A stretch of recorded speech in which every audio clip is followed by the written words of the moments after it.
My first sensation was one of sudden and intense cold, a chill that shot through my body and engulfed it like a charge of electricity. For a moment I was conscious of nothing else. Then I knew that I was sinking in cold water, and that I was fighting instinctively against the need to gasp and breathe fresh air. I kicked weakly and convulsively. I opened my eyes and squeezed them as the bright green water stung them. Then I hung for an instant, as if suspended over the depths, and began to rise. It seemed hours before I shot up into the open air again, and was drinking it deeply and thankfully into my tortured lungs. The sun touched my head warmly, like the hand of a benign god. Floating gently, I lay there for a long while before I even looked about me. There was a vague confusion in my head, as if I had just awakened from a long sleep. Some memory seemed to be fading away, something I could still feel, but couldn't understand. Then it was gone, and I was alone and empty, riding on the water. I glanced about, puzzled. Only a few yards away rose the gray stone side of the embankment with its low parapet, and behind that the drive. There was no one in sight, not even a car, and the open windows of the apartment houses across the drive seemed very quiet. People slept behind them. It was only a little after dawn.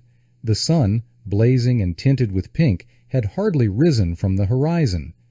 The lake was still lined with dark shadows behind glittering ridges of morning sunlight, and a cool breeze played across my face, coming in from the east. Over the city, the sound of a streetcar rumbling into motion, rising and dying away, was like the crowing of a rooster in the country. I shivered and began to swim. A few strokes brought me to the embankment, and I clambered up, almost freezing as I left the water. I was fully clothed, but without a hat. Perhaps I had lost it in the lake. I stood there, dripping and chill, and suddenly I realized that I had just waked up in the water. I had no recollection of falling in, nor even of being there. I could remember nothing of the previous night. A glance along the drive told me where I was, at the corner of 53rd Street. My apartment was only a few blocks away. Had I been walking in my sleep? My mind was a blank, with turbulent, dim impressions moving confusedly under the surface. Trembling in the chill air, I started up the drive. I must go home and change at once. Something came back to me, a memory of talking to some friends at the club. But was that last night? Or months ago? It was as though I had slept for months. We had had a few drinks. Could I have been drunk and fallen into the lake on my way home?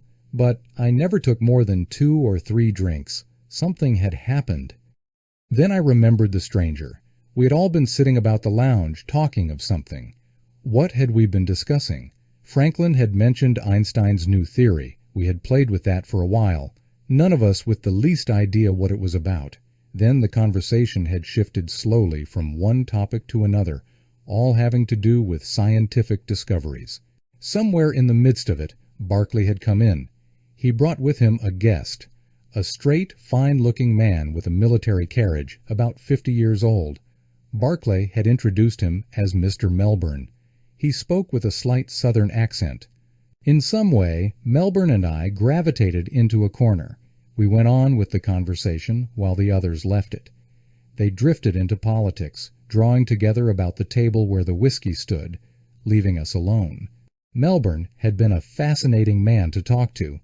He discussed topics ranging from theories of matter to the early Cretan culture, and related them all to one dominant scientific thread. He spoke like a man of wide knowledge and experience. As I walked up the drive, bits of his conversation came disjointedly back to me with the clarity and significance of sentences from Spengler.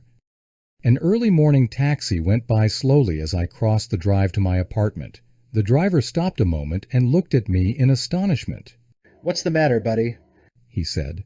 You look all wet. Fall in the lake?" I smiled, embarrassed. "Looks that way, doesn't it?"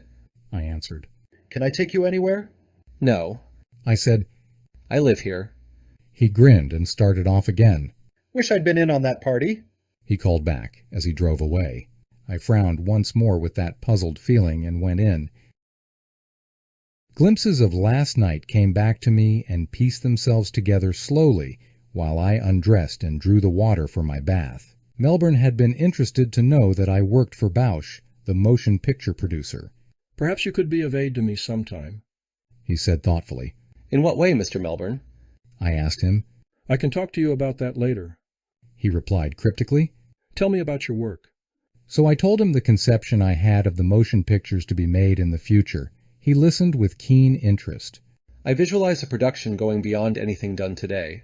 I said, And yet one that would be possible now, if there were someone capable of creating it. A picture with sound and color, reproducing faithfully the ordinary life about us, its tints and voices, even the noises of the city, or traffic passing in the street, and newsboys crying the scores of the afternoon games, vividly and naturally. My picture would be so carefully constructed that the projector could be stopped at any moment, and the screen would show a scene as harmonious in design and composition and coloring, and as powerful in feeling, as a painting by Rockwell Kent. After a pause, I added, And I'd give almost anything if I could do it myself.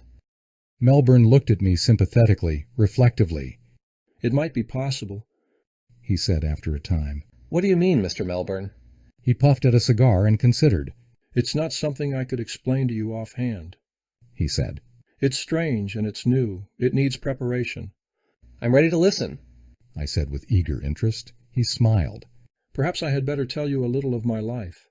Go on. I answered briefly. "I had ideas much like yours when I was a boy. He began his story. In high school and college I had believed myself an artist. I was a good musician, and I dabbled with painting and literature. I wanted to come back for postgraduate work, though, and something attracted me to science. I had put off studying mathematics until my graduating year, only to find that it fascinated me, and I was curious about physics. While I was studying for my master's degree and my doctorate, I felt the need of some interest to merge all the divergent sides of my nature, something that would give me a chance to be both the artist and the man of science. That was a quarter of a century ago. The motion picture and the phonograph were just coming into the public eye. They seemed to supply just the field for which I felt a need. I had much the same idea as yourself, except that there were no discoveries to back it, no color photography, no method for harmonizing sound and sight. Indeed, neither the screen nor the phonograph had come to be regarded yet as essentially more than a toy. But like yourself, I had vision, an enthusiasm, and an intense desire to create. After I had taken my degrees, I went to work with almost abnormal intensity. With sufficient income to live as I desired, I fitted up my laboratory and concentrated on the thing I wanted to do. I spent years at it. I gave my youth, or at least the best of my youth, to that labor. Long before sound and color pictures were perfected commercially, I had developed similar processes for myself. But they were not what I wanted. The real thing was beyond my grasp, and I couldn't see how to attain it. I worked feverishly. I think I must have worked myself into a sort of frenzy, a sort of madness. I never mingled with people, and I became bitter and despondent. One day my nerves broke down. I smashed everything in my laboratory, all my models, all my apparatus, and I burned the plans and papers I had labored over for years. My physician told me that I must rest and recuperate. He told me I must interest myself again in daily life, in people and inanimate things. So I went away. For the next few years I traveled. I tore myself away from everything scientific and plunged into the business of living. Almost overnight, I became an adventurer, tasting sensations with the same ardor I had once given to my work. I went back to art, to painting and literature and music. I was a connoisseur of wines and of foods and of women. I was an experimenter with life. Little by little, though, the zest of that passed away. I grew tired of my dilettantism, and eventually I found that, even while I had been moving about the world and experiencing its curious values, my mind had been grappling quietly, subconsciously, with my old problem. The change in my life had given me the wider outlook, the keener understanding necessary to the accomplishment of my task. In the end, I went back to it again with renewed vigor, with greater power, too, and greater sanity. Melbourne paused here. Sensing his need, I brought him a highball, and one for myself. He tasted it with a quizzical expression. "They call this whiskey nowadays," he observed absently with quiet irony. I wanted to hear the rest of his account. Go on with your story, sir. I begged him. "The rest is simple enough, but it's the meat of the narrative. You see, I had to revise the way I was going about my work, and I went at it at a new angle. By this time, wireless telegraphy was being widely developed, and there were many features of it that appealed to me. With the knowledge I had gained during my first feverish years of experiment, however, I was able to go far beyond what has been done in recent times with radio. I used a system differing in many respects from that of the commercial radio. We haven't time now to go into all that. I can tell you later, and it involves much that is highly technical and still secret. It is sufficient if I explain that my object was to evolve and fuse methods for doing with each of the senses what radio does with sound. Telephotography was the simplest problem. The others required an almost superhuman amount of labor. But my biggest job was to combine them, and, to do that, I had to use knowledge I had gained not only in the laboratory, but in my wanderings about the earth, not only in the colleges and salons of Europe and America, but in the bazaars and temples of India, Egypt, China. I had to unite the lore of ancient and modern civilizations, and I created a new factor in electrical science. I suppose the simplest and most intelligible name for it would be mental telepathy. But it is more than that, and basically it is as simple and material as your own motion pictures. I think Melbourne would have gone on and told me more about his discoveries. At that moment, however, he paused to reflect, and we looked up to find the others leaving.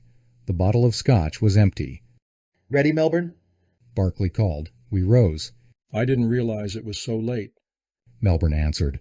"Mr. Barrett and I have found each other most interesting." We all found our hats and went out. Melbourne and Barclay, each apologizing for having neglected the other, said goodbye. Barclay was tired and wanted to go to bed. He went off with the others, but Melbourne turned my way. "If you're not too weary of my company," he said, "I'll go with you a little way." You know I'm not. I answered. I've never been so interested in anything before. It sounds like a chapter from Wells or Jules Verne. He smiled, with a little shake of his head, and we walked on for a while in silence toward the lake. All this came back to me swiftly, and with an effect of incoherence, much as a dream moves, during the few moments when I was getting ready for my bath. I laid out my shaving things and put a record on the Victrola. I have never quite conquered my need for music while I bathe and dress. I think the record was a Grieg nocturne, something cool and quiet, with a touch of acutely sweet pain and melancholy. Then I happened to glance at a mirror for the first time. I stood amazed and transfixed. Overnight I had grown a beard such as wanderers bring back with them from the wilderness. Under the beard my face seemed to have altered somehow, to have changed in some peculiar way. Physically it appeared younger, with an expression of calm and repose such as I had never before seen on a man's face. But the eyes were wise and old, as if, overnight, the mind behind them had learned the knowledge of all time. Or was it overnight? I could not lose that feeling that time had passed by since my last contact with ordinary life. It was as though, somewhere and somehow, I had lived for weeks or months in some new plane, and forgotten it. I felt richer and older than I had once felt, and the things I had been remembering seemed remote. At that moment, a chance strain from the machine in my living room brought back a whole new group of vivid impressions, strange and yet, in a sense, more familiar than my memories of Melbourne. They opened up to me a different life in which I seemed to have participated by chance, and a life which had, at first sight, no point of contact with the reality to which I had returned. I recalled waking up in another place, on a long slope of green hill that overlooked a valley. It was dawn again. The sun was just rising over the crest of the hill behind me, and it threw long shadows across the grass from the tall, slender trees along the summit. Down in the valley a broad, clean river of clear water followed the curve of the hill until it disappeared from sight. There were other hills beyond the river, all with the same long, simple slope of grass. And beyond the hills there were the tops of blue mountains, swathed in white morning mist. It was a strange place. Its strangeness consisted in a subtle appearance of order and care, as though a gardener or an army of gardeners had arranged and tended the whole vast sweep of landscape for years. It was uncultivated and deserted as wasteland, but as well trimmed, in spite of its spaciousness, as a lawn. The morning was very warm. I was not conscious of any chill in the air. I was clothed only in short trousers, such as athletes wear, and a short belted tunic without sleeves and loose, both of them indescribably soft and comfortable. I was aware of the strangeness of my awakening, but I seemed to have no definite recollection of falling asleep. I felt that I had come there during my sleep under unusual circumstances and from a very different life, but the thought didn't disturb me or trouble my mind in any way. My chief emotion was a curious feeling of expectancy. I knew that I was about to have some new and curious experience, something not trivial, and I was eager to meet it. I lay there for a while, drinking in the beauty of the morning and breathing an air of miraculous purity and freshness. Finally, I stood up, light and conscious of a sudden grace, aware for the first time, in its departure, of the awkwardness and weight which ordinarily attend our movements on earth. It was as if some of the earth's gravity had been lost. For a while I examined the valley, but I saw no sign of life there. Then I turned and went slowly up the hill, the sunlight falling warmly on my body, and my feet sinking sensuously in the deep grass. When I came to the crest and looked over, I saw another valley before me, deeper than the first. The hill rolled away, down and down for miles, to a long, wide plain. More hills rose from the plain on every side, as simply as if they had been built there by the hand of some gigantic child, playing in a wilderness of sand. And the river, coming around the base of the hill on which I was standing, but several miles away, swept out upon a great aqueduct of stone, hundreds of feet high, which crossed the plain through its very center, a straight line of breathtaking beauty, and disappeared far away into the pass between two mountains. The whole scene was too perfect to be wholly natural. At the center of the plain stood a tall white building. Even in the distance from which I viewed it, it looked massive, larger than any skyscraper I had ever seen, but it was delicately and intricately designed, terraced much as most modern office buildings in New York are terraced, but more elaborately. Its base stood about the aqueduct which passed through it, and it swept up magnificently to a slender peak almost level with the crest of the hill where I was standing. It was the only building in sight.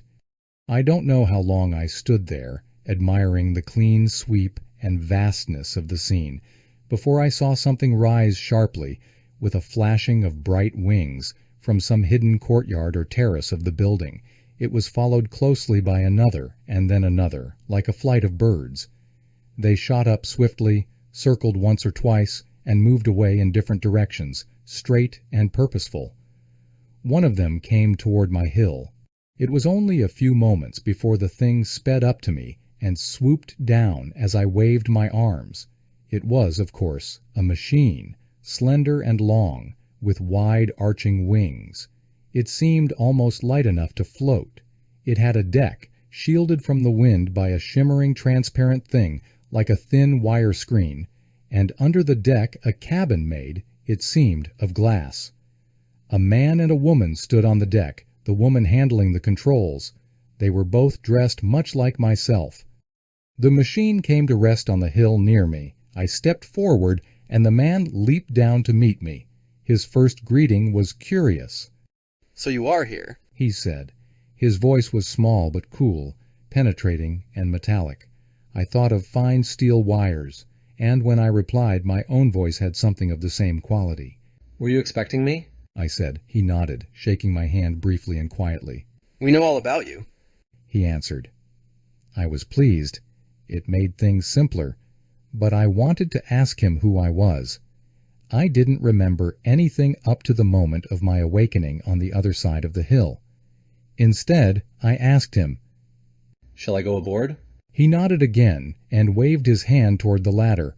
I went aboard lithely, and he followed. The girl and I glanced at each other. I was surprised and rather disturbed by her beauty and cleanness of body. I turned to the man, a little embarrassed, as she manipulated some controls and set the ship in motion again. You'll have to forgive me, I said. Something has happened, and I don't know things. I've completely lost my memory. They understood at once. Your name is Barrett. He pronounced it oddly. I am Edvar, and this girl is Zelda. We all looked at each other intently, and I went on hesitantly. I don't know where I am. Can you tell me something about myself? Edvar shook his head. Only this, He said. that we were notified of your presence and your name. This city is Richmond. I glanced about quickly. Richmond. I exclaimed. Virginia? But he shook his head. I don't understand you. He replied. I went on with a puzzled frown. It has changed. Both of them looked at me curiously. How has it changed, Barrett? The girl, Zelda, asked me. I glanced at her absently and closed my eyes. Why, I don't know. I stammered. I don't remember. For a few moments there was silence, except for the shouting of the wind past our ship. Then Zelda asked me another question. Where are you from? I shook my head helplessly and answered again. I don't know. I don't remember. A moment later we dipped into the shadow of the building, which they called Richmond. We slipped by a succession of vast and intricate facades until we came to a court-like terrace, hundreds of feet above the ground, and sheltered on 3 sides by walls that leaped up toward the sky for hundreds of feet more. The effect of height was dizzying and magnificent. Zelda brought the ship to a quick and graceful landing. I found that we were in a large paved court, like a public square, facing the east and the sun, which bathed it in cool, bright light. It was still early in the morning. Innumerable windows looked down upon us, and a number of doorways led into the building on all sides. From one of these a girl stepped forward. Edvar spoke to her, evidently reporting himself and Zelda.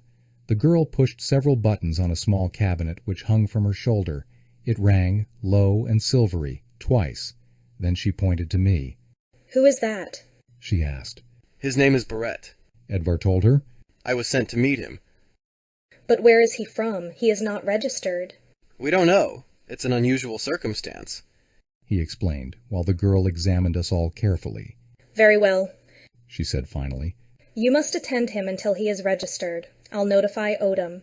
Edvar nodded, and we turned away. Glancing back as we crossed the court, I saw the ship descending noiselessly on the square of pavement where it had landed into the depths of the building, while the girl made other gestures with her little cabinet. Then we passed through a doorway into the subdued glow of artificial lighting. Why was she so worried? I asked Edvar. I don't understand anything, you know. You are not registered, he said. We are all registered, of course, in our own cities. The authorities know where to find us at any moment of the day during our routine. If we leave the city or depart from our usual program, naturally we note down where we are going, registering ourselves upon our departure and upon our return. If we visit another city, our arrival there is expected and reported here, as well as our departure. Is all that necessary? I asked him. Is there a war, perhaps? No, he said. It's customary. It prevents confusion. Everything we do is recorded. This conversation, for instance, is being recorded in the telepathic laboratory at this moment. Each of us has a record there. They are open to the public at any time. It makes dishonor impossible. We paused at a doorway, and Edvar spoke a word. It opened noiselessly, and we went into his apartment. We are assigned to you this morning, Edvar said. We are at your service. The apartment was hardly very different from what I had unconsciously expected. It seemed to have 2 rooms and a bath. The room we entered was a sort of study. It was hung with drapes closely woven from some light metal, with cold designs that were suggestive of mechanical, mathematic conceptions, but inspiring in much the way that the lines of the building were inspiring. There were no pictures and no mirrors. All the furniture was made in straight lines, of metal, and somewhat futuristic in design. The chairs, however, were deep and comfortable, although the yielding upholstery appeared at first sight hard and brittle as metal sheets. The room was perfectly bare, and the color scheme a dull silver and black. To me it seemed extremely somber, but it pleased Edvar and his companion. The first thing I noted when we sat down was the absence of any small articles, books or papers or lamps, and I remarked on this, somewhat rudely perhaps, to Edvar. Whatever you wish is accessible, He explained with a smile. He rose and went to the draped wall. Drawing back the folds of the curtains in several places, he showed the metal wall covered with dials and apparatus. I noted especially a small screen, like a motion picture screen. Later, I was to find that it served not only for amusement, showing sound pictures projected automatically from a central office, but also for news and for communication, like a telephone. Would you care for breakfast? Edvar asked me. I accepted eagerly, and he manipulated some dials on the wall. A moment or two later, a small section of the wall opened, and a tray appeared. Edvar placed it on the table by my chair. We have had our breakfast, He explained, and I began to eat with a keener appetite than I thought I had. It was a simple meal with a slightly exotic flavor, but without any strange dishes. During the course of it, I asked Edvar questions. Your life is amazingly centralized. I said. Apparently all the things you need are supplied at your rooms on a moment's notice. Yes. He smiled. It makes life simpler. We have very few needs. Many of them are satisfied while we sleep, such as cleansing and, if we like, nourishment. We can study while we sleep, acquiring facts that we may want to use later from an instrument which acts upon the subconscious mind. These dials, you see, are mainly to give us pleasure. If we care to have our meals served in the old-fashioned way, as you are having yours, we can do so, but we reserve those meals for the occasions when we feel the need of eating as a pure sensation. We can have music at any time. He paused. Would you care for some music? There's nothing I'd like better. I told him. He went to the wall and turned the dials again. In a moment the room was filled with the subdued sound of a cool, melancholy music. Grieg, or some other composer, with whom I was unfamiliar, exotic and reminiscent in mood, cool and quiet, with a touch of acutely sweet pain. I listened to it in silence for a while. It was so subtle and pervasive, however, that it seemed to play directly upon the subconscious mind, so that the listener could go on thinking and talking uninterruptedly without losing any of the feeling of the melody. Have you no private possessions? I asked. Things that you share with no one? Your own books? Your own music? Your own jewelry, perhaps? We have no need of them, he replied. After a moment's thought, he added, We have our own emotions, and our own work, that's all. We do not care for jewels, or for decoration for its own sake. The things we use and see daily are beautiful in themselves, through their perfect utility, and their outward symbolism of utility and creation. Our tools and our furniture are beautiful according to our own conceptions of beauty, as you can see. He made a gesture about the room. And who serves you with those meals, and the music, and the knowledge you learn in your sleep? Who does the work? We all do the work. Each of us has his own work. Each of us is a craftsman and a creative artist. The real work is done by machine. Our machines are the basic structure of our life. But we have men, highly trained and fitted temperamentally for their professions, who watch and direct the machines. It is a matter of a few hours a day, devoted to fine problems in mechanics or building or invention. The rest of our time is our own, and the machines go on moving automatically, as we have directed them to move. If every man on earth should die this morning, it would be perhaps 50 years or a century before the last machine stopped turning. And the rest of the time? It was Zelda who answered this time. We live. We devote ourselves to learning and creative thought. We study human relations, or we wander through the forests and the mountains, increasing the breadth and significance of our minds and emotions. Zelda's voice, rising suddenly after her long silence, startled me, and I looked at her, disturbed again by some subtle attraction exercised over me by her body. We were silent a while, then I relapsed into my inner questionings, and turned to Edvar. You must live under a sort of socialistic system, I said thoughtfully. Even a sort of communism? In a sense. Rather, it is an automatic life. The soul of the machine pervades us all, and the machines are beautiful. Our lives are logically and inevitably directed by environment and heredity, just as the machines are inevitably directed by their functions and capabilities. When one child is born, we know already what he will do throughout his life, how long he will live, what sort of children he will have, the woman he will marry. The Bureau could tell you at this moment when my great-grandson will be born, when he will die, and what his life will do for the state. There are never any accidents in our lives. But how did you develop so highly technical a civilization? I asked. We came to it gradually from the last government system. It was called the Phrenarchic system, the rule of the mind. It was neither democracy, nor monarchy, nor dictatorship. We found that we could tell the temperament and characteristics of a child from his early years. And we trained certain children for government. They were given power according to the qualities of their minds, and according to the tasks for which they were fitted. We even bred them for governing. Later, when the machine began to usurp the place of labor all over the world, and gave men freedom, and peace, and beauty, the task of government dwindled away little by little, and the Phrenarchs turned gradually to other occupations. I learned innumerable details of that life from Edvar, and occasionally Selda would add some fact. They are not important now. It is the narrative which I must tell, not the details of a social system which, as I would discover later, was purely hypothetical. The three of us spent the morning in conversation there until the entrance of another man I had not seen before. He came in without knocking, but Edvar and Selda did not seem to be surprised. He was the representative of the Bureau. You are Barrett? He said, looking at me keenly. Yes, I replied. I have been directed to tell you that your visit here is temporary, and that you will be returned to your previous life at the end of a certain period of time, which we have not yet calculated precisely. You have been registered with the Bureau, and you are free to come and go as you see fit, but you are not to interfere with anything you see. You are an observer. You will be expected to comply with our methods of living, as Edvar or Selda will explain them to you. With a slight bow he turned to go, but I detained him. Wait, I said. Can you tell me who I am and where I've come from? We are not yet certain.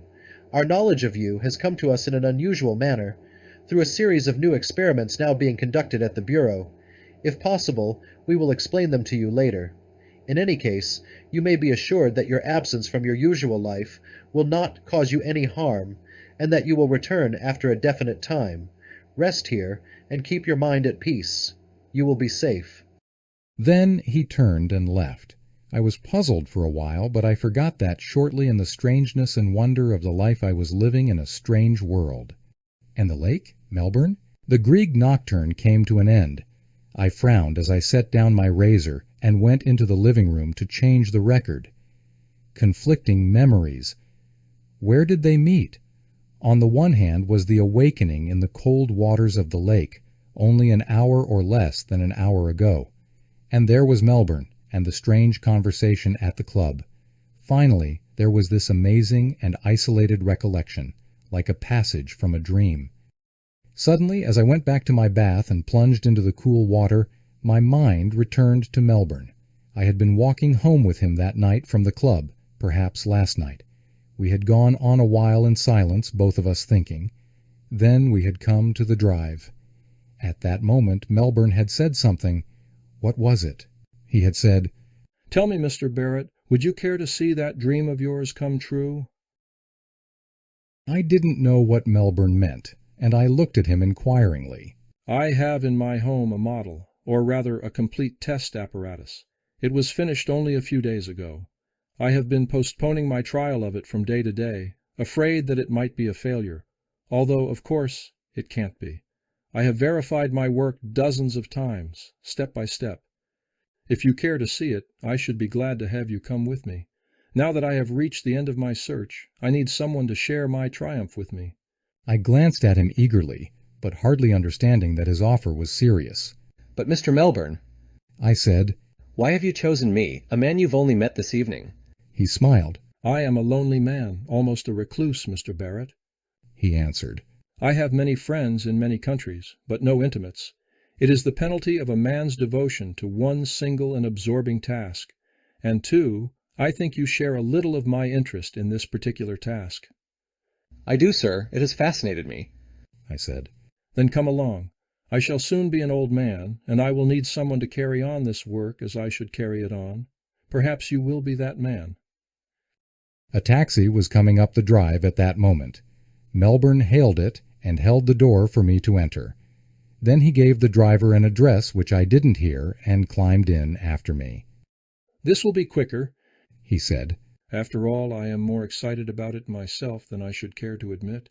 As we turned and went on up the drive, he told me more about his invention. I call it the Chamber of Life, he said. It's a fantastic name, but it designates precisely what my instrument is. You see, it's like living another life to experience an hour or two in the chamber. You cannot possibly realize yet just what it's like. I have created a means of reproducing all the sensations that a man would have in actual living, all the sounds, the odors, the little feelings that are half realized in daily life, everything. The chamber takes possession of you and lives for you. You forget your name, your very existence in this world, and you are taken bodily into a fictitious land. It is like actually living the books you would read today, or the motion pictures and plays you would watch and hear. It is as real as life, but it moves swiftly as a dream. You seem to pass through certain things slowly and completely in the tempo of life. Then, when the transitional moment comes, between the scenes, your sensations pass with unbelievable rapidity. The chamber has possession of your mind. It tells you that you are doing such and such a thing. It gives you all the feeling of doing that thing, and you actually believe you are doing it. And when it snatches you away from one day and takes you into the next, it is only to make you feel that a day has passed, and it is as though you had lived through that day. You could live a lifetime in this way, in the chamber, without spending actually more than a few hours. The taxi turned a corner, leaving the drive, and plunged into a maze of side streets. I didn't notice particularly where we were going, because I was utterly absorbed in everything Melbourne said. The city, along the upper part of the drive, is filled with streets that twist and turn crookedly, like New York's Greenwich Village. It has always puzzled me to know how the residents ever find their way home at night, especially when they are returning from parties. I suppose they manage it somehow, perhaps by signs cut in the trees like primitive Indians. Even after I had worked out the machine, Melbourne continued, it was a year's job to put together a record for a thorough trial. That was a matter of synchronization, like your talking pictures, except that everything had to be synchronized, taste, touch, as well as sound and vision, and thought processes had to be included. I had this advantage, however, that I could record everything by a process of pure imagination, as I shall explain later, just as everything is received directly through the mind. And I worked out a way of going back and cutting out the extraneous impressions. Even so, it was all amazingly complicated. I've gotten around the difficulties of this, my first record, by avoiding a story of ordinary life. Indeed, what I have made is hardly a story at all. You can readily see how hard it would have been to use the medley of noises in traffic, or the infinite variety of subtle country sounds. Instead, I made a story of an ideal life as I have visioned it, the future, if you like, or the life on another planet. At this moment, we turned into a dark driveway and skirted a large lawn for several hundred yards, up to Melbourne's home. It was a large house, dark at the moment, like the colonial houses you see in Virginia, the real ones, not the recent imitations that consist of little except the spotless white columns which Jefferson adopted from the Greeks. We went up some steps to a wide porch as the taxi drove away, and Melbourne unlocked the door. The hall inside was a hint of quiet, fine furnishings, with the note of simplicity that marks real taste. Melbourne himself took my hat and put it away meticulously with his own in a cloakroom at the end of the hall. Then he led me up the stairs, deeply carpeted, to his study. I glanced around the study with interest, but I saw nothing that could conceivably have been what he called the Chamber of Life. It's not here, Mr. Barrett," he said, noticing my eagerness with a smile. "We'll go to it in a moment. I thought you might care for a highball first." From a closet he selected a bottle of scotch, some soda, and glasses. Before he poured the whiskey, he removed a small box from a cabinet, opened it, and extracted 2 small capsules. He dropped one of them into each glass. "This is a harmless drug," he explained. "It will paralyze some of the nerves of your body so that you won't feel the chair you'll be sitting in, nor any extraneous sensation that might interfere with the impressions you must get from the instrument. It's a sort of local anesthetic." He handed me my glass. We drank the highballs rather hastily and rose. Melbourne went to a door at one end of the room and opened it, switching on a light. Following him, I looked past the doorway into a small room, something like the conception I had of the control room in a submarine. It was a small chamber with metal walls. It had no windows, and only the one door through which we entered. Around the walls were a series of cabinets with innumerable dials, switches, wires, and tiny radio tubes. It was like a glorified radio, but there were no loudspeakers and no earphones. 2 very deep and comfortable chairs stood side by side in the center of the room.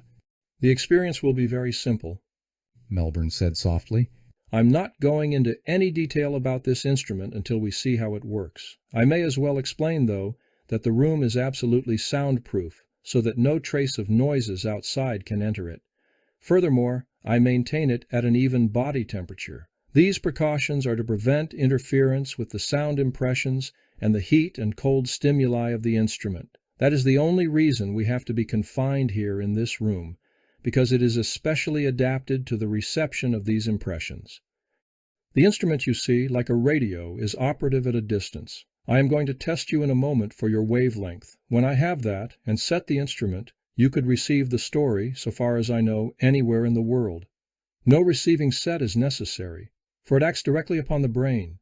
But you must have these ideal conditions for pure reception." I seated myself in one of the chairs, yawning a little. Melbourne, working at the dials, noticed my yawn and observed approvingly. "That's good. The more deadened your body is to real sensations, the nearer it is to sleep, the better and more vivid will be your impressions." He pressed several buttons and twisted a dial with sensitive fingers. "Now concentrate for a moment on the word Venus," he directed. I did so, and shortly I heard a faint humming which rose within the instrument. Then Melbourne turned a switch with a nod of satisfaction, and the humming ceased. "That gave me your wavelength," he explained. "I have set it for my own as well. I can broadcast at one time 2 or more different lengths. I can broadcast more than one part in the drama, too. Whereas you, for instance, will be the man waking up in a strange world in the record we are going to receive, I have connected my wavelength to receive the emotions and the sensations of the girl, Zelda." He came forward to the other chair and sat down. "Everything is in readiness now," he said. "When I press this button on the arm of my chair, the lights will go out. A moment later we shall be under the stimulus of the machine. I don't think anything can happen." He smiled. "If anything does, and you are conscious enough to know it, you can call my butler by means of an electrical device I have perfected simply by speaking his name, Peter, in an ordinary conversational voice. But I don't see how anything can go wrong." We reached for each other's hands and shook them quietly. Good luck. I said. The outcome of this means almost as much to me as it does to you. With another smile, Melbourne answered, "Good luck to you then, too." At that moment the lights went off, and we sat there a few moments in total darkness. Remembering this scene, as I bathed that morning when I came out of the lake, I began to understand more clearly what had happened to me. Evidently, then, it had been last night that I saw Melbourne, and the strange other life I had been recalling earlier had been the experience in the chamber of life. But there was more yet. My mind raced back to the awakening on the hill and to the landing in the city of Richmond. I remembered the conversation with Edvar in his apartment, the place where I had left off and gone back to my recollections of Melbourne. Now, as I stepped out of the tub and dried myself and dressed, I returned mentally to the curious, mythical adventure in the mythical city. It was still impossible for me to feel that it was unreal. It had been so vivid, so clear. I remember that I lived nearly 2 months, or so it seemed, in that other world. I was assigned an apartment near to Edvar's. Selda was between us. Edvar instructed me in the details of the life I was to lead. But he was a rather cold sort. His interests were ancient history and archaeology, and he would spend his mornings at work in the library of history or in his study, the rest of his time flying about the world on curious expeditions of discovery, examining the soil, I suppose, and investigating the customs and records of other cities. Selda devoted most of her time to me. It was she who took me from place to place, showing me the natural beauties of that world. There were, you see, not only gentle slopes and hilltops. There were mountainous crags as high and as wild as the Alps, forests as impenetrably deep and still as the jungles of the Amazon, and rivers that rushed and tumbled over rocks or fell for thousands of feet from mountain cliffs.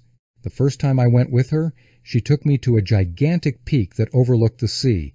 There was, of course, a small level place for the airship to land. We left it there and climbed on foot the last 100 yards or so. Our way lay through the heavy snow, but it was not too cold to be more than gloriously bracing, exhilarating. We wore our usual costume of trunks and tunic. We stood at the top and looked out over the grandest horizon I had ever seen. To the east there lay the sea, deep and very blue in the sunlight. The shore was just a dark line far away and below us. There was a long strip of grass and field bordering the sea for miles, and behind that, the forest. Toward the north, the mountains crept out from under the forest and moved down to the sea, rising until they became a vast wilderness of cliffs and rocks, and hid the sea, with peak after peak rising as far as the eye could reach into the snow and the mist. Then the hills sloped down westward into a series of wooded valleys, through which ran the wide river I had seen at my awakening, coming down from the mountains and through the valleys until it flattened broadly out into the low plains in the south and moved eastward to the sea. Everywhere in the valleys and over the plains I knew that cities were scattered, lonely and tall like the one they called Richmond. But we were so high in the mountains that they were invisible to us. Perhaps a keen eye could have found them, tiny white dots crouching upon the earth. I turned to Selda and caught my breath. The wind, swooping up from the sea, whipped her thin covering against her body and fluttered it like the swift wings of a butterfly behind her.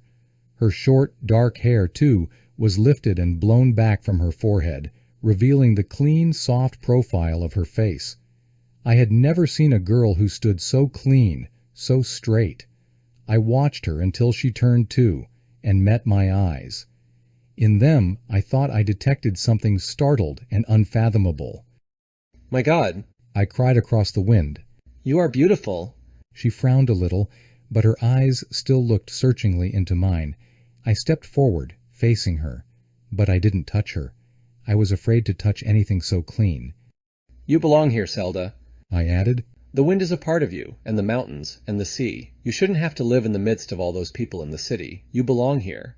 She smiled faintly, looking up at me. You belong here more than I do, Barrett, she said. You came to us, not from the city, but from the hills. We stood there, examining each other's eyes for a long while. I wanted to take her in my arms, but I didn't. I looked away at last, back at the sea, puzzled and disturbed. I had never been aware of anything so fine as this before, nor of anything so painful. Suddenly I found myself wanting to be something, to do something, not for myself, but for her. It was strange. Come, she said at last. We had better go back. "I'd like to stay here forever," I answered moodily, glancing around a last time at the versatile horizon. So would I, she admitted. Then, in a low voice, she added, But one can't. One has to follow one's program. We returned to the airship. Raid rose into the cool, thin air. I stood behind her on the way back, watching her slender body as she guided the plane. Once in a while she would turn her head and look up at me over her shoulder, then quickly look away again. "Why is it?" I asked her as we passed over the valleys and the river on our way home. Why is it that these hills have such a cultivated look, as though they had been laid out? She glanced back and smiled. They have been laid out, she said. The hills and the rivers and the tallest mountains have all been constructed by our landscape artists in order to achieve their various effects. Even the line of the sea has been determined and arranged by the artists. But why? I said. Wasn't it a frightful waste of energy? It didn't seem so to us, she answered. We had no further need to cultivate the land except in small patches, when we learned the secret of artificial food, and we wanted to have perfect beauty about us. So we remodeled the outlines of the earth, and eliminated the insects, and the harmful animals, and the weeds. We made the land clean and fine as it had never been before. It must have been a terrific labor. It pleased us. Our instinct is to arrange and remodel things, to order our life so that we know what it is and what it will always be. She paused for a moment and added in a low voice, One is necessarily a determinist here.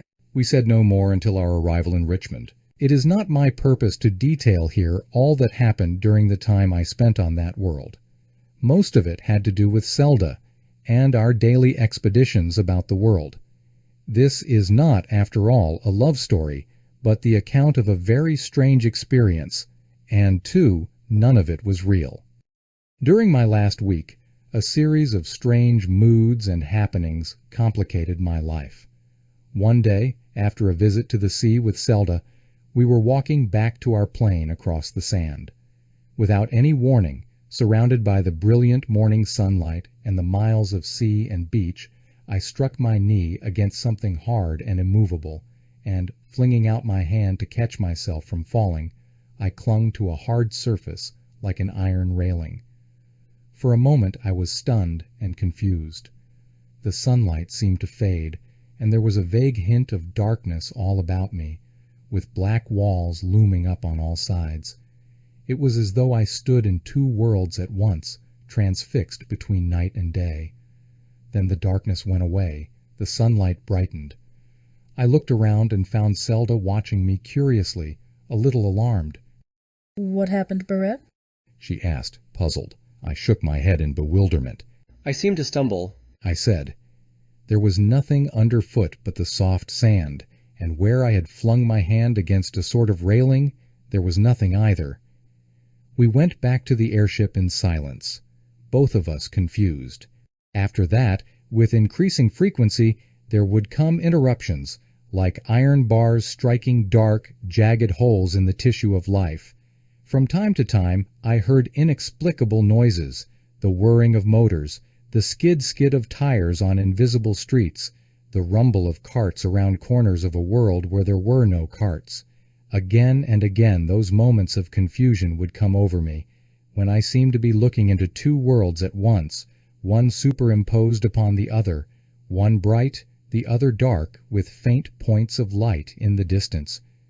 Once, walking along the corridor beyond my room in Richmond, I collided with a man. For a moment the corridor faded completely. I stood on a street with dark houses about me. Overhead was the glow of a street lamp, and a milk cart was just rattling away around a corner.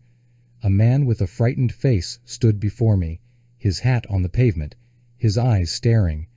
We looked at each other in astonishment. I started to speak. Then he reached for his hat quickly and brushed by me, muttering close to my ear. For God's sake, look where you're going. I stood in the corridor again, staring. Down the corridor, coming toward me, was a single figure, Zelda. Behind me there was nobody. I went to meet Zelda, dazed and uneasy. I could still hear, close to my ear, an echo of that muffled, hoarse voice that I had never heard before. That was 2 days before the end.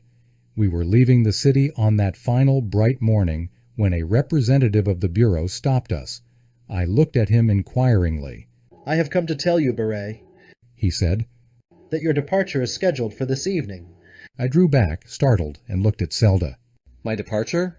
I repeated in a low voice, hardly understanding. So soon? I had forgotten that one day I should have to leave. It has been arranged, he said impersonally. We bowed slightly to each other, and he went away. Zelda and I stepped aboard our ship in silence. That time we flew up the river until we came to the foothills of the mountains in the north. We landed in a little clearing by the river at the foot of a waterfall hundreds of feet high, towering over us. The forest stood about us on all sides, coming down to the river's brim on the opposite bank and meeting it not far from us on the near bank. The precipice, covered with moss and small bushes, stood above us. We sat a long while in silence before I said bitterly, "So I must go." She didn't look at me, but answered quietly, Yes, you must go. "I don't want to go. I cried. I want to stay here." Why? She asked me, averting her face. "Don't you know?" I said swiftly. "Haven't you understood long ago that I love you?" She shook her head. Love is something that we don't know here, not until we have been married and lived with our men, sometimes not then. But she looked at me, and I thought there were tears in her eyes. Suddenly the impulse I had been resisting ever since the morning on the mountain became insupportable, and I caught her in my arms almost roughly. Her face was close to mine, and she closed her eyes. I kissed her, forgetting everything but the knowledge that I had stumbled upon the sort of love that doesn't pass away, no matter how long a man lives. After a while, though, she drew away as if she resisted not my desire but her own. No. She said in a low voice. No? "But Zelda," I stammered. "I love you. I want to marry you." She shook her head. No. She said again. Didn't you understand? I am scheduled to marry Edvar. At first I didn't know what she meant. "Scheduled?" I repeated dully. "I don't understand." It has been arranged for years. Don't you remember what Edvar told you about our marriages here, the very first day you came? I was destined to marry Edvar long before any of us were born, before our parents even were born. "But I love you." I cried in amazement. "And you love me too. I know you love me." That means nothing here. She said. It happens sometimes. One has to accept it. Nothing can be done. We live according to the machinery of the world. Everything is known and predetermined. Suddenly, in the midst of what she was saying, close behind me there sounded even above the roaring of the waterfall a raucous noise like the hooting of a taxi horn. It was followed by a shrieking of brakes, and a hoarse voice nearby shouted something angry and profane.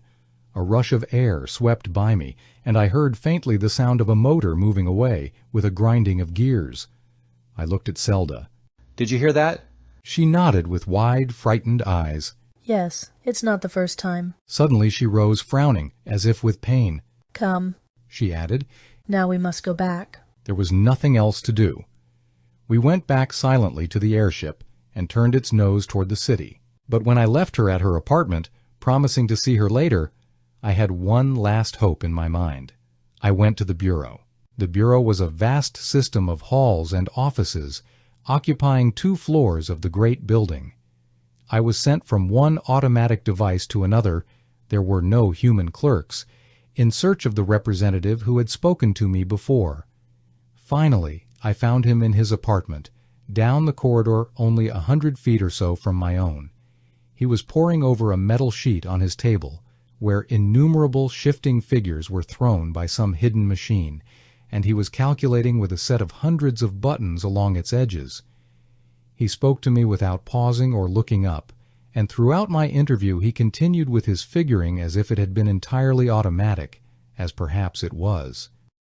What is it, Barrett? He said I felt like a small child before the principal of the school. "I have come to ask you whether it is necessary for me to go." I answered. He nodded slightly, never looking up. It is necessary, He said. Your visit was prearranged and definite. I made a gesture of remonstrance. "But I don't want to go." I insisted. "I like this place, and I am willing to fall into its life, if I can remain under any conditions." It is impossible. He objected angrily. "I have never been told why or how I came here. You said you would tell me that." I have never been told myself. It is a matter known to the men who handled it. "If I went to them, surely they could find some way to let me stay." No, He said coldly. the thing was as definite as every event that takes place here. We do not let things happen haphazardly. We do not alter what has been arranged, and even if it were possible to let you stay, which I am inclined to doubt, they would not permit it. "Why not?" I asked dully. Because there is no place for you. Our social system has been planned for hundreds of years ahead. Every individual of today, and every individual of the next 6 generations, has his definite place, his program, his work to do. There is no place for you. It is impossible to fit you in, for you have no work, no training, no need that you can fill. You have no woman, and there are no women for your children or your children's children. You are unnecessary. To fit you in, one would have to disrupt the whole system for generations ahead. It is impossible. I thought a moment, hopelessly. If I made a place? I suggested. Suppose I took someone else's place? He smiled a faint, cold smile. Murder? It is impossible. You are always under the control of the Bureau in some way, whether you are aware of it or not. I turned away, a little dazed. The whole thing was inevitable and clear as he put it. I knew there was nothing to be done.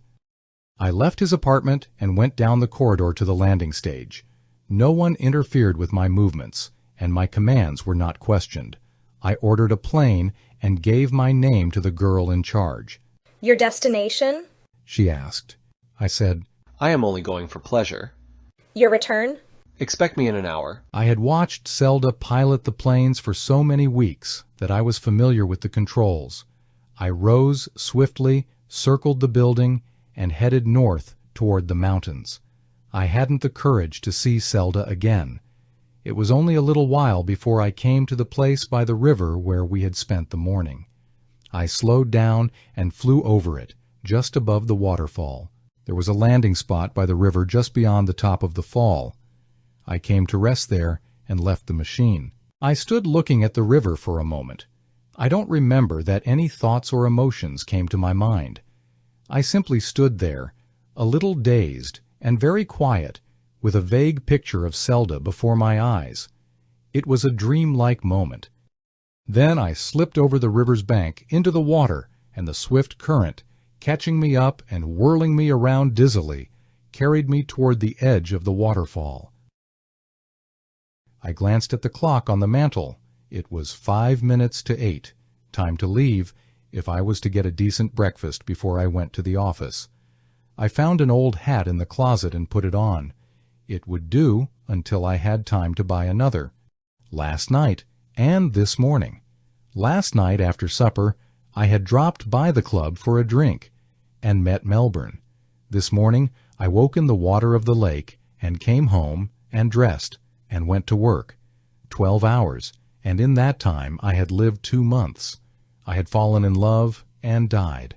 Now I must go to work. As I left the apartment and turned west away from the drive toward the streetcars, I was whistling over and over a brief snatch of music.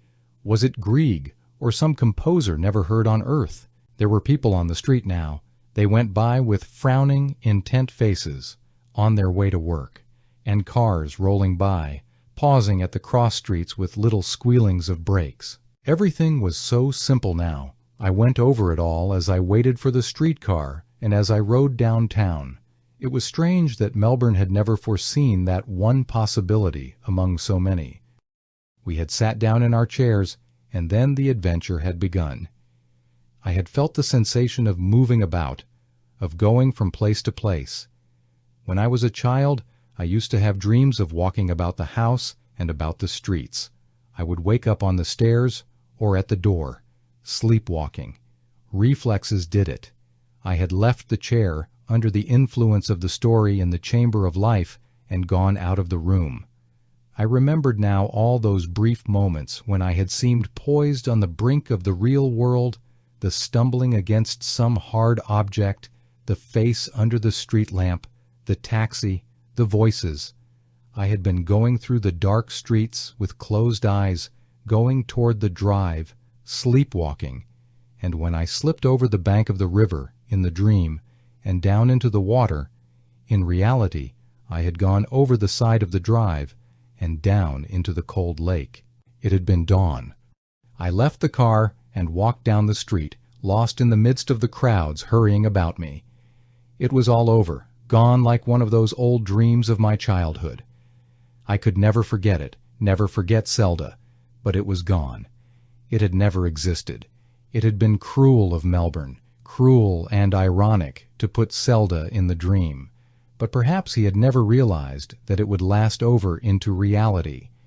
I had no hope of seeing her again, even in the chamber. I knew I could never find Melbourne's home. I had paid no attention to the way the taxi driver took, and I wasn't very much interested now. It was only a dream. I had lost the only girl I had ever loved in a dream. I pushed open the door of the Norfolk lunch. It was late. I had only a little while for breakfast. I sat down at one of the tables and spoke to the waiter in much the usual manner. Hello, Joe. I'm in a hurry. Bring me bacon and eggs, as usual. Coffee, Mr. Barrett? Yes, coffee too, and hurry it up. It wouldn't do to be late at the office, where I, too, was a maker of sometimes cruel dreams.